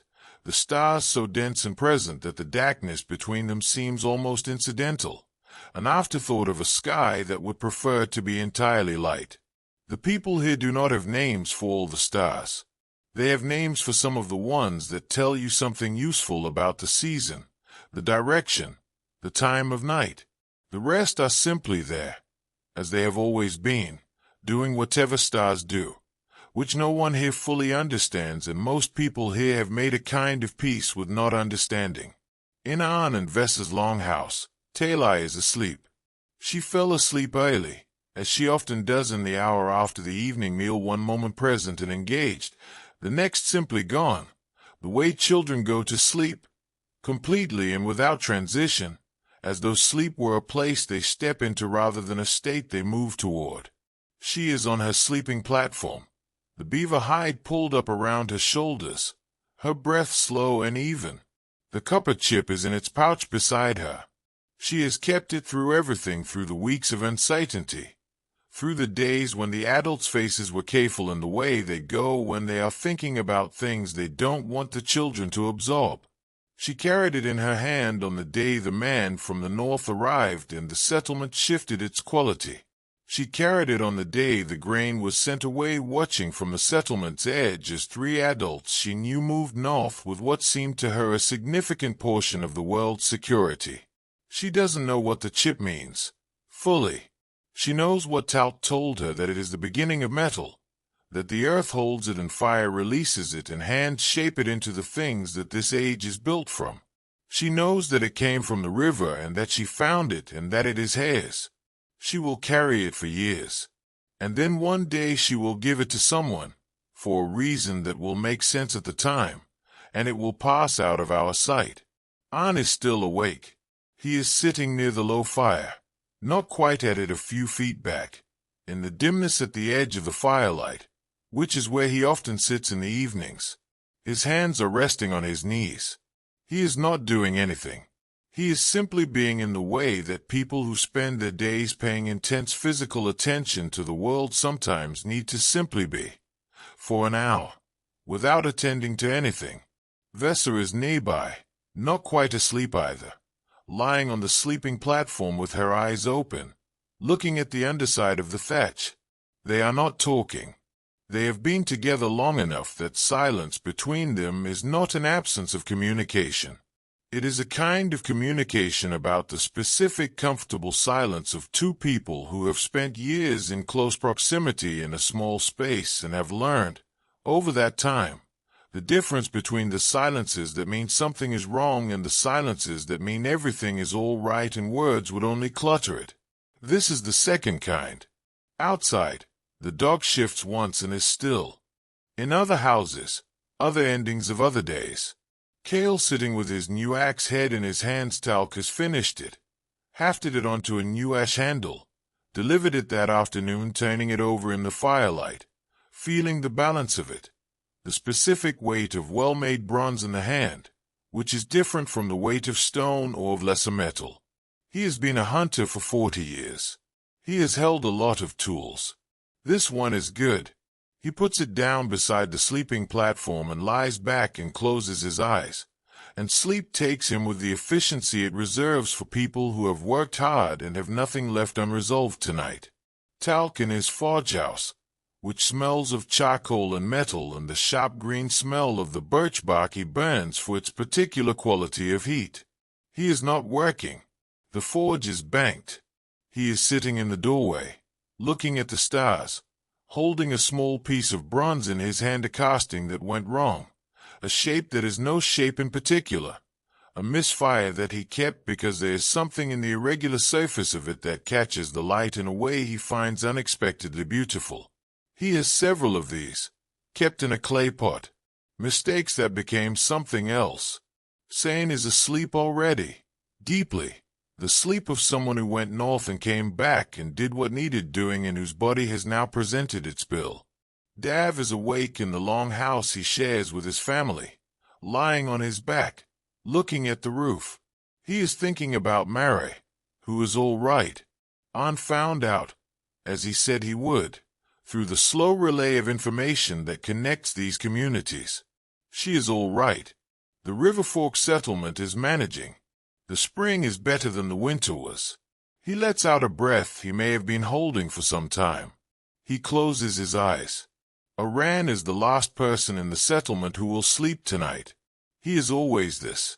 Not by design, not by any rule or custom. It is simply what he does. Sits the longest with the fire, the settlement settling around him into its nighttime sounds, until the last ember requires no more tending and the dark is complete and he can rise, slowly, and go to his sleeping place. He is thinking about time. Not in any abstract or philosophical sense. He is not that kind of thinker.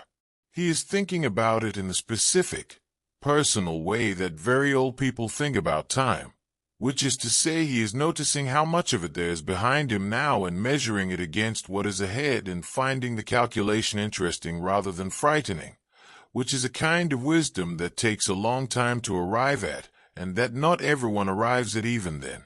He has lived through a great deal. Seasons beyond counting. Children born and children lost. Good years and years that tested everyone's understanding of how bad things could get and still be survived. Leaders and other settlements who rose and fell. The slow, incremental shifts in the land itself, the field that was forest when he was young, the riverbank that has migrated 10 feet to the west over his lifetime, the oak tree at the edge of the clearing that was a sapling he could have pulled from the ground with one hand and that now requires 3 people to encircle. He has watched the bronze come in. When he was young, bronze was rarer here than it is now. He remembers a time when Talc's predecessor, a man long dead whose name Aran still carries quietly, had only a small stock of metal and tools made from it were exceptional, owned by very few. Now there is more. Not enough, never quite enough, but more. The world is slowly filling with it, which he understands is a change, the kind of change that seems gradual from inside it and will look significant from outside. He wonders sometimes what will come after. He does not pursue this thought very far. It is enough to know that something will come after, that the world does not stop at the edge of what anyone can see. This is one of the things that age teaches you. If you pay attention, not the content of what is coming, which is unknowable, but the fact of it, that the river keeps moving past the point where you can follow it, that the story continues. There is a burial ground at the edge of this settlement. Small mounds, mostly low rises in the ground that you might not notice unless you knew to look for them. Each one the resting place of someone who lived here and did not go on. There are 9 of them now. The oldest one is from before Iran was born a child. He was told, from the early days of the settlement, whose name he never knew. The newest is from last autumn, a woman who was old and whose going was expected and was still, when it came, felt by everyone. The mounds are tended. Not elaborately, there is no formal ceremony of regular maintenance, no priesthood of the dead, but things accumulate on them, placed by people who remember and want the placing to mean something. A flower in season, a smooth stone, occasionally a small object, a bead, a fragment of pottery, something that belonged to the person or that seemed to belong near them. The dead here are not gone, exactly. They are near. They are in the ground of the place the living inhabit, which means in some sense they are still part of the community. A layer of it, the oldest layer, the foundation that everything above is built on. This is not a belief that anyone in the settlement would articulate in these words.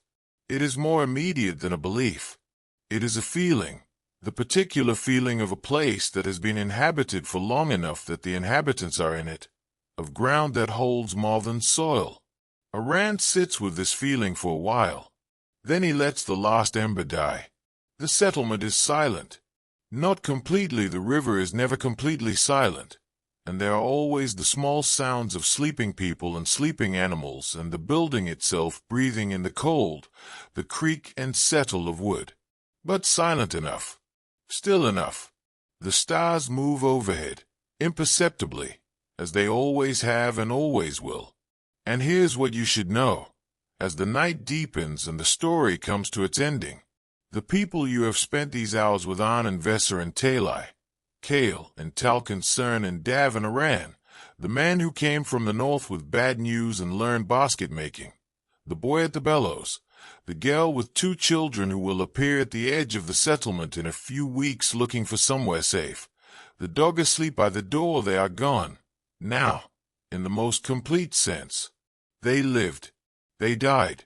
The settlement they lived in was abandoned, or burned, or simply slowly emptied as people moved on or died and the buildings fell into the ground from which they were made, and the mounds were covered over, and the fields went back to forest, and the river moved, as it always does, slowly west.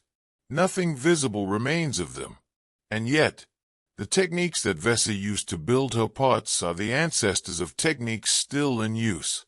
The fiber that the women gathered from the nettle stands is still gathered, still processed, by hands in other places that learn from hands that learn from hands, the knowledge traveling forward through time in the bodies of people who learned it by doing it alongside someone who already knew. The trade routes along which Talkston traveled became, over centuries, the arteries of something larger roads, eventually, and then more roads, and then the nervous system of a continent connecting places whose names the people of this settlement could not have imagined. The Wayon listened before he spoke the specific quality of his attention to everyone in the cycle, before he said what he had concluded is recognizable. You have probably seen it in someone you know. The technology of it, if you can call it that, is unchanged. And the fire is the same fire. The one in the long house where Talai is sleeping is the same fire, in every way that matters, as the one in the room where you are. The same chemistry, the same light. The same quality of warmth against the dark. The people who sat around fires before recorded history and the people who will sit around fires long after are all sitting around the same fire, the one that has been burning, in one form or another, since before there were people to sit around it. You are not separate from the people in this story. You are downstream from them. Everything they knew and learned and made and passed on has been traveling toward you for 3,000 years, in the slow, branching, sometimes interrupted river of human life, and some part of it has arrived. In your language, which is ancestors. In your knowledge, which is ancestors. In your body, which is the same body, the same architecture of bone and breath and blood, the same impulse to warm yourself, the same need to sleep. This concludes the video. Thanks for watching. Sleep well. Good night.